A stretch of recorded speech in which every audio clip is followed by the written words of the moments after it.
Good evening and salam ibu pertiwiku. And now for world news.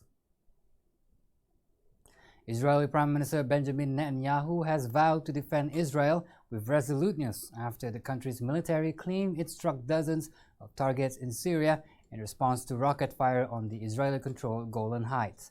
In a tweet, Netanyahu said strikes on Iranian and Syrian military targets had been carried out in response to rocket fire on the Israeli-controlled Golan Heights the day before.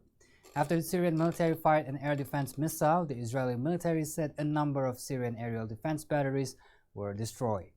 The two foes have increasingly clashed over what Israel says is Iran's deeper presence along its borders. Hong Kong commuters face travel disruptions as schools reopened today after a 6-day shutdown. Most of the incidents were in Kowloon, where barricades were used by protesters to try and block roads in Kwun Tong of Kowloon District. City officials are trying to restore a sense of normalcy as primary and secondary classes resume. Even as the latest violence wound down, a fundamental divide suggests the protests in the former British colony are far from over. China today threatened to take strong countermeasures if the U.S. Congress passed a bill aimed at supporting human rights abuses in Hong Kong. The U.S. Senate yesterday approved the Hong Kong Human Rights and Democracy Act, ordering sanctions on officials who carry out abuses.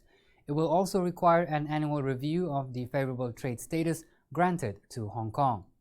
At a press conference, Chinese Foreign Ministry spokesman Geng Shuang said the bill aims to bolster anti-China extremists and violent radicals and is part of a plot to impede China's development. He said the bill is a serious violation of international law and basic norms governing international relations. Well, that's all the news updates for today. Thank you for watching. I'm Razi Ahmad for TV Sarawak, signing off.